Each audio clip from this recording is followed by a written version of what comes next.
And for the first time, the Swans are onward to victory.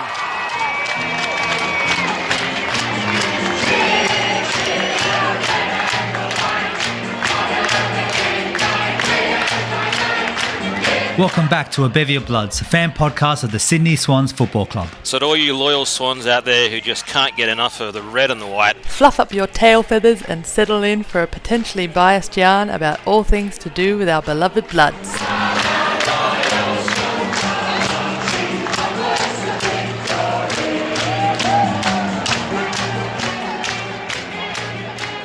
G'day there, Signets and Swanlings. Welcome back to A Bevy of Bloods. You're joined, as always, by the crew from Sydney and up in Finland. I'm Steve, and this is Jen. Hello, that's right, you lucky loyal Swans fans. We have a special treat in store for you today. So, before we get stuck in, here's a little bit of information about our star guest today. She was drafted in 2016, where she debuted for Carlton in 2017, playing 5 games in the Navy Blue, before being picked up as a free agent by GWS in 2018 and was relisted again in 2020 after playing a stellar season in the Sydney AFL Premier Comp in 2019. She went on to play 23 games over the 4 seasons for the Charcoal and Orange, bagging AFLW Mark of the Year in 2020 before becoming a beloved Blood in 2022. She kicked the Swans' first ever goal and then went on to kick another 15 over the 11 games last year and has added another 3 to her bag this year. She was second in the league for marks inside 50 last year. She has some of the strongest mitts in the game and can certainly split the sticks. Coming fresh off her milestone 50th game, here's our key forward, Bec Privitelli. Welcome to the potty. No worries, guys. Thanks so much for having me. Bec, thanks for being here. So to start off, just coming off a win-loss start of the season, how are you going and how are you feeling with how the season's going so far? Yeah, it's such a roller coaster, footy. That's one thing I've learnt over my time. It was a pretty big high after our North Sydney win against Collingwood. Everyone was pretty up and about, and then probably a bit deflating on the weekend. It was, obviously Chloe going down and losing the game. It's it's never easy losing. You feel pretty terrible for a couple of days, but we're pretty quickly shift our focus onto the game that we've got on Saturday and just getting ready for Richmond in Coffs Harbour on Saturday. Fantastic. Well, it felt like you couldn't get a whiff of the whistle in that opener game against Collingwood. There was a passage of play in the second quarter where you probably could have got about 3 frees within 1 minute, getting your legs taken out by Benici and arms over your shoulders. And then this game on the weekend, Paige Trudgeon was wearing you as though she should have asked you for dinner beforehand. How do you cope with those kind of situations? Do you have a little mantra in your head or something that you say to yourself to keep yourself in the game?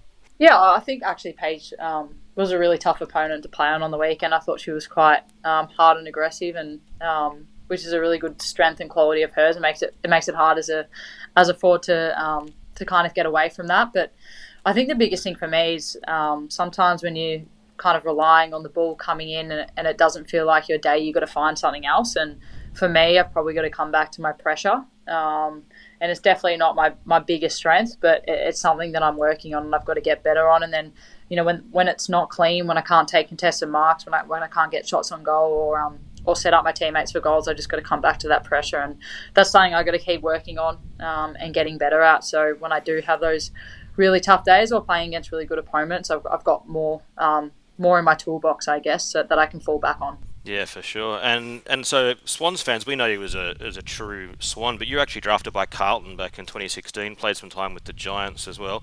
What was the transition like between the 3 systems as the AFLW has grown over almost pushing 10 years now? Yeah, it's pretty cool to be here since the start, I think. Something I'm quite proud of is, I guess, to be here after all these years. I probably thought my career was going to come to an end probably back when I first met you, Jen. So, I'm pretty grateful to still be in the comp. It's changed so much, and I mean, every club was different, and every club had its strengths and had things it needed to get better at. And obviously, back when I was at Carlton, it was a really different time, and the way women's footy, I guess, was growing and almost viewed was really different. So we're in a really good place now. I mean, I love the Swans. I couldn't speak more highly of the club, and this has definitely been the best club that I've been at in terms of how we integrate the programs. I guess the way the club views our program, and I couldn't be in a better place. I love my time here, and I'm really glad that I made the move across here. It'd be great to have you. Fantastic. Yeah, we love having you up front.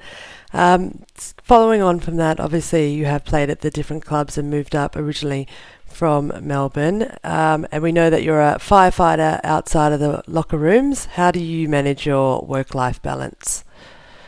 Yeah, it certainly comes with its challenges, I think. I mean, I'm really lucky. I've said this before, but I feel like I have the two best jobs in the world, and I know life can feel really busy and overwhelming, particularly this time of the season, but I kind of reflect on it and think, well, there's probably not going to be too many times in my life that I get to do two things that I love like this. So I'm really supported. I can't do it without the full support of the club, the full support of my work crew. So I'm really lucky that I've just got really supportive people around me that allow me to do both, and I guess make sure there's systems in place for me to do both. But I also understand the responsibility of having to play really good footy on the back of that, and that's absolutely always been my priority. So I guess I'll keep doing both as long as I can, but I'm really excited for the future generation who get to just play footy and live the same career that our men's players get to live, and the same lifestyle. But I love having both, and I think it brings really good balance into my life. Excellent. Do they let you kick the football around in the station? We actually do. If we get a bit of time in between kind of our drills and everything that we have to do in the morning, sometimes we go down, do a bit of a workout at the park and have a bit of a kick. So I'm pretty lucky. My crew is quite fit and active and love getting out and having a kick with me. So yeah, it's great. It's great to have a bit of a kick around when you're on the job as well. Do you have a favourite football memory or moment so far in your career? Ooh, that is a good question. I think playing my first game, that was a pretty special moment. It was so long ago, but I guess I felt like that moment was never going to come as a kid. I think my first game was round 2 in the first AFLW season, playing for Carlton against the Giants, and we had a win. So I was a back then though, so very different time for me, but still really cool, I think, just to be part of that first season. But if you kind of fast forward a couple of years, I think being part of the first win last year, Swans versus Giants at North Sydney, I think that was a pretty special moment as well. I don't know if I could split them, because that was a pretty cool moment to be a part of the team when we went through the winless season was quite challenging. And I know Scott's spoken about some of the sacrifices that was made to kind of put a list together and get girls up here in Sydney, and to see the club and the team and the coaches and everyone involved, I guess, rewarded with that win was pretty special. And hopefully we get a few more of those in the next couple of weeks.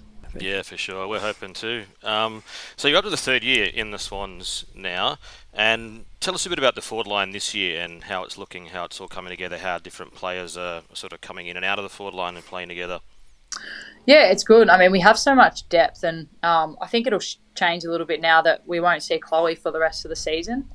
Obviously, she leaves a massive hole, not just the way she plays, but her as a leader. So it's going to be hard to replace her, but I think we've spoken a little bit about how can we all bring that extra couple %, I guess, to fill that void as much as we can. But I think we have a lot of depth in there, and if you look at our game against North Sydney, we actually had multiple girls kicking goals in different ways. So, Cynthia Hamilton is getting better and better. And obviously she has the potential to move through the midfield, but the way she attacks, the way she tackles and pressures in our forward 50 is really important. I think when you've got a player like Mon Ham, who is an absolute bull in the midfield and then can come forward and take big contested marks and lead up at the footy and kick goals, it makes her quite dangerous. And I just think we have so much versatility down there, and probably a lot of speed as well. But I think it's going to be important the next couple of weeks that we find a bit more of a balance, because probably on the weekend we let ourselves down as a forward group, and we really pride ourselves on that connection down there.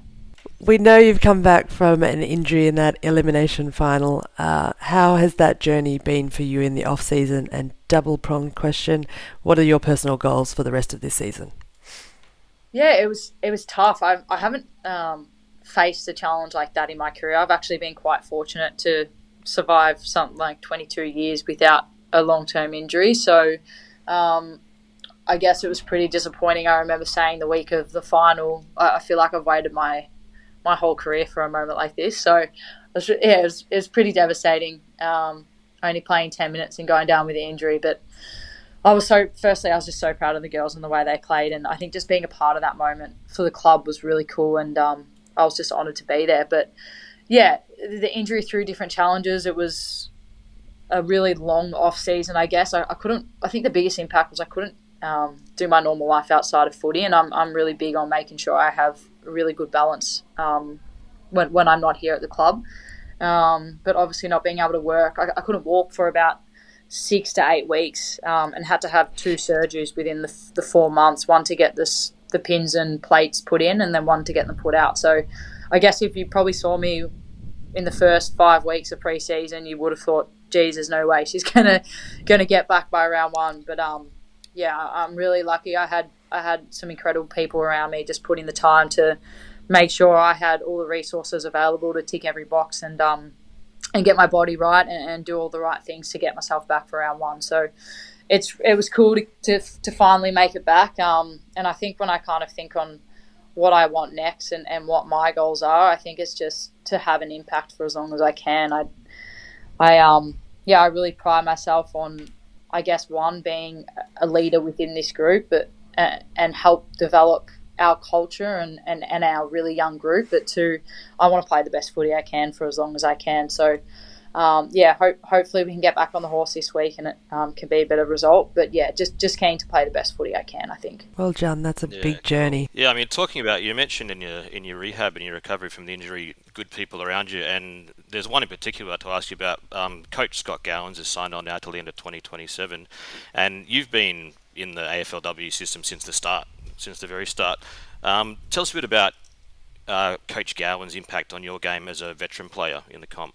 Yeah, Scott was actually my first coach when I was at Carlton in year 1. So he coached the backs, and as I mentioned before, I was a back at the time. So I've known him for a really long time, and it was a really big draw card for me when I found out he was going to be coaching at the Swans. I think getting someone like him with his not just understanding of football, but I think also his understanding in the women's footy space, I think it was a really significant moment for the club.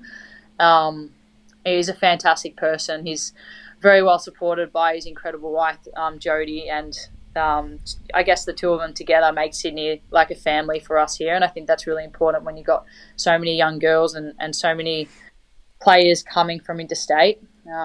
So I think that family aspect and that real sense of belonging is a real strength of ours, and that connection piece. But as a coach, I just think he has the ability to get the best out of players, and I think that's the most important thing. And he's a bit of a stats man, Scott, so I love the way he dives into his data, and he kind of puts it all out in front of you. There's no hiding with him, and I really value and appreciate that in a coach. So I've always loved being coached by him, and I'm so rapt that he's going to be here long term, because I think he's going to put the club in a really good position going forward. Excellent. And as we know, going forward, we've got another tough game coming up against the Tigers, and we've spoken about it a bit earlier. You often draw some of the strongest defenders in the league. Obviously, Livingston, Allen, Slasher all had a turn on you with the Pies. You had Trudgeon on you this weekend. You're going to have some heat on you again this weekend. Are there any times you walk out onto the park and think, not this player. God, this is going to be a hard day out there. Any defenders that make you go, oh, no, not today? No, I think in my early days, maybe I used to get really focused on who that player might be, but I think I've really changed my mindset over the last couple of years, and it's just seeing about what I can do and what I can control. I can't control who comes on me. I can't control what sort of player they are. I can only control what I can control, and that's probably been my biggest focus, and I kind of look forward to the challenges now. I think it's I've always prided myself on I guess even at training, like trying to play on the best defender I could. So I always got better, and I kind of look forward to whatever challenge it is. I got one more quick fun question for you. Would you prefer Mark of the Year or Goal of the Year? Nah, Mark of the Year. I'll take a second of that any day. Nice Very one. good. I guess just to finish up, and thanks so much for your time, Bec, in your busy training and work schedule at the fire station. You're playing the Tigers on Saturday up in Coffs Harbour. They're on a win and a loss, just like the Swans. How are you guys going to the game, and also how are you heading up there? Like, how soon will you travel? Yeah, we'll probably travel at the end of the week. I think the game's Saturday, so we always travel the day before. So we'll head up there on Friday. I think we're really looking forward to it. I mean, it sucks when you come off a loss. You feel quite flat, and I think you get really keen for what's next. You're like, I want to get better. I want to. It's that competitiveness, I guess, where you're like, you just don't want to settle for that, and you want to get back out there ASAP. So I think the group's in a really good place. We had some really tough conversations over the last kind of 24, 48 hours, but I think it's put us in a really good place to have a really big week on the track, and hopefully come out on Saturday firing against Tigers. Yeah, awesome. We'll be watching. Yes. So thank you so much, Priv, for joining us. We know you've got to run off to training, but if you're in Coffs Harbour this weekend, everybody, 12:35 game on Saturday. Get your tickets, get there, get down, support our Swannies girls. We want to get another win up on the board. Thank you so much, Bec, for coming on. No, thanks for having me, guys. My pleasure. Up the Bloods and can you Swannies. Swannies.